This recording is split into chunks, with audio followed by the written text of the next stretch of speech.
Hi, welcome Onir to the Amsterdam Festival. I just recently saw your film. My first impression was that it was a quite complicated story to tell, and I want to ask you, what is the reason why you chose to communicate this message, which is in the movie? Of people who, in my perspective, have some kind of a crisis. I think that first of all the stories that are there in the film, they're all inspired by real life stories of people whom I know, so experiences which is direct and indirect, and stories that touch me and make me, there's a lot of things happening around me in my country and things that disturb me, and I feel that I don't like being passive. I don't want to see myself as a passive watcher.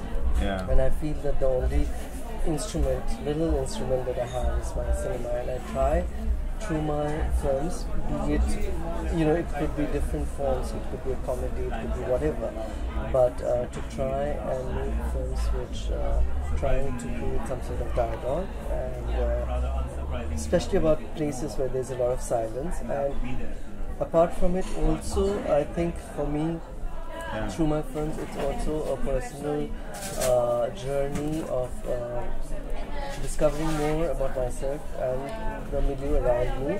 Yeah. And so it's a growth of myself as a filmmaker and as a person. I mean, I think that's extremely important for me. But what is your the result of this?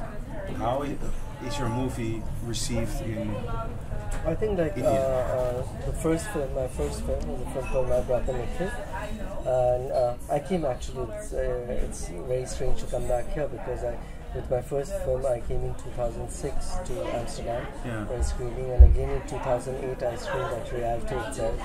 So it's nice to be back again here at the same theatre, and that was the first mainstream Bollywood Hindi film where the central protagonist was gay. Okay. So for me, it's become a very important film for the LGBT movement in India, where a lot of people have used the film to come out to their parents. Okay. It's been used for just showing it to people and having talking of acceptance. And for me, I've always tried to combine elements of mainstream commercial Hindi cinema in the stories I tell, because I'm very clear about one thing, that I'm not making the film only for myself. Yeah. It's a dialogue that I'm trying to have, and again, not driven to festivals, but it is driven to my primary audience is my audience in India, because I want people in India to see the film, because that's the movie that has to be sensitized, that is where I live. Yeah, of course. And all my films, even my first film, it released over 65 screens all across India. Okay. And the DVDs especially do very well, because a lot of people, especially men, are insecure about going to the theatre and watching the film, because they think, okay, if I go to this film, I'll be considered gay. So yeah, and then you have to they all, pick up the DVD and watch it at home. But what inspires you? I mean, what's your biggest inspiration? What's my biggest inspiration is to just discover more about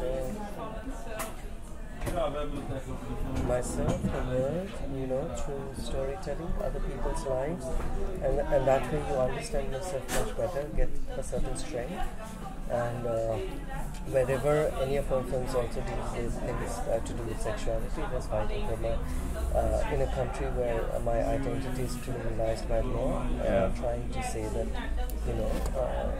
it's the biggest democracy in the world. It's perhaps the biggest number of gay and lesbian people who are deprived of the basic democratic rights. And I feel very strongly about demanding those rights. And I feel that through films, what you can do is, it's not just political fight or a legal fight. It is also a social fight. You have to make society at large accept you as a part of them, and not see you as the other. And when you tell stories with which they connect and they see you as themselves, I think it helps. And so it's a very selfish motive of being trying to get accepted in our own society.